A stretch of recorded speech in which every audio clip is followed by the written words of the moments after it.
සජ්ජ බේනවට සජ්ජ විදියට ජාතික ජනබල විදියට රාජ්‍ය සේවය අකර්මණ්‍ය වෙනවා කියන්නේ මුලින්ම බඩට වදින්න ජනතාව. පළවෙනි එකම වැරදි ඔබට අවස්ථාව දෙනවා. මම ඉතා සංවේදී වැදගත් ප්‍රශ්නයක් මතු කරේ. ශ්‍රී ලංකාවේ රාජ්‍ය සේවාවේ ඉහළම ඉන්න නිලධාරියා ජනාධිපති ලේකම් ඉඳලා පහළට උපරිම ඕන ලක්ෂ 4ක් ගනි පඩි.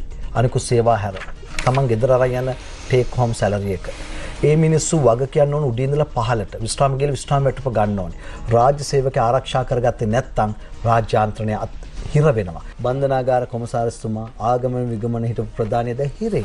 හිට පොලිස්පතිවරු දෙන කෙනෙක් වැරදි කරොත් හිර යන්නේ. මේක රාජ්‍ය නිලධාරී ආරක්ෂා කරන්න එපා කියන එක නෙවෙයි. කරන්නේ මම අහන්නේ පාර්ලිමේන්තු මන්ත්‍රීතුමා හැටියට මේ ප්‍රශ්නේ ඇඩ්‍රස් කරන්න ඕනේ නැද්ද ඔබලගේ ඇතුලේ හෝ එළියේ?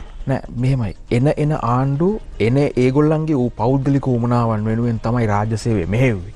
රාජ්‍ය නිලධාරීන් හිටියේ ඇත්තම තර්ජනයක් සහිතව ඒ වෙලාවේ. ඒ නිසා තමයි අද නීතියට පිටින් වැඩ කරපු ඒවට දඬුවම් විඳින්න වෙලා තියෙන්නේ. ඒක තමයි වෙලා තියෙන්නේ. නමුත් අපි දැන් රාජ්‍ය සේවයට තමන්ගේ FR එක AR එක කියන්නේ මුදල් රෙගුලාසි එහෙම නැත්නම් පරිපාලන රෙගුලාසි කෝඩ් එක ඒවා මත වැඩ කරන්න ඕන්ට ඔවුන්ගේ වෘත්තීය නිදහස ලබා දීලා තියෙනවා. වැඩ කරන්න පුළුවන්ද කියලා අහනවා. වගකීමක් ඒවා ගංගා කාවොත් වැඩ කර ඒවා බලබල කරන්නේ නෙමෙයි. ජනාධිපතිතුමා එහෙම වැඩ කරන්නේ නැද්ද?